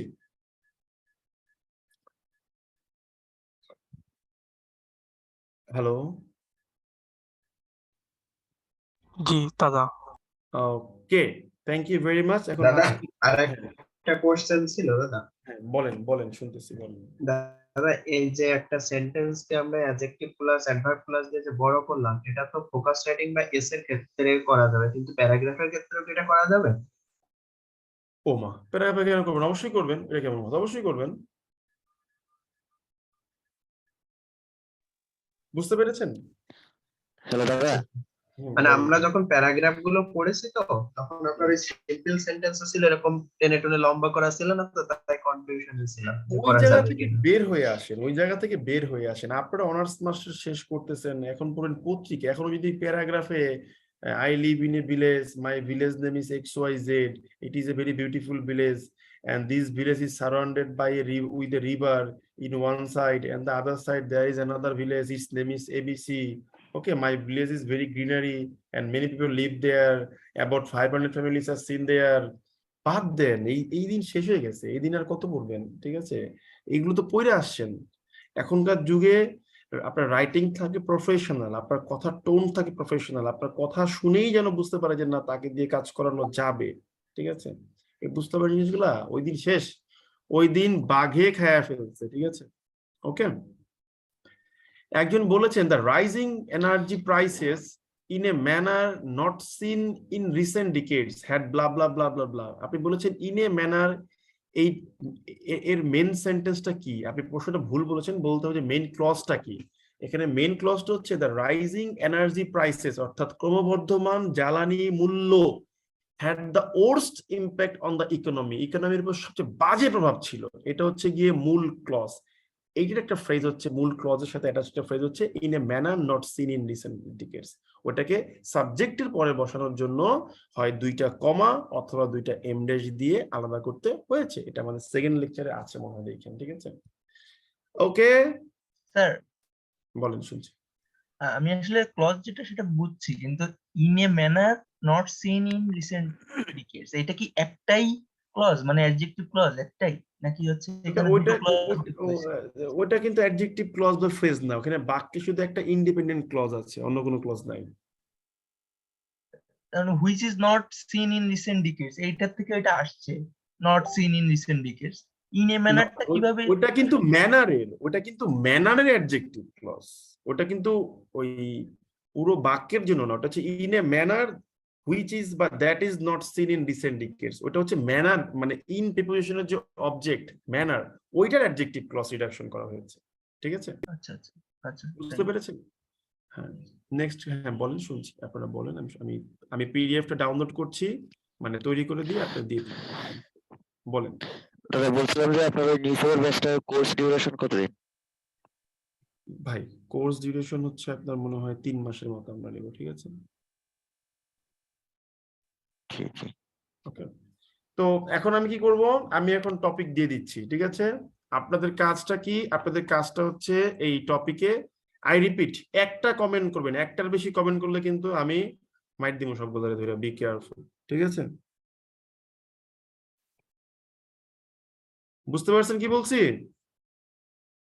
হ্যাঁ দাদা বুঝছি। স্যার দাদা সেন্টেন্স যেটা লিখবে এটা টপিক কি আপনি নিজের যে কোনো টপিকের উপর লিখবো নাকি? না না না, আমি টপিক দেবো, একটু দাঁড়ান রে ভাই। হ্যাঁ, তো তাড়াহুড়া কেন?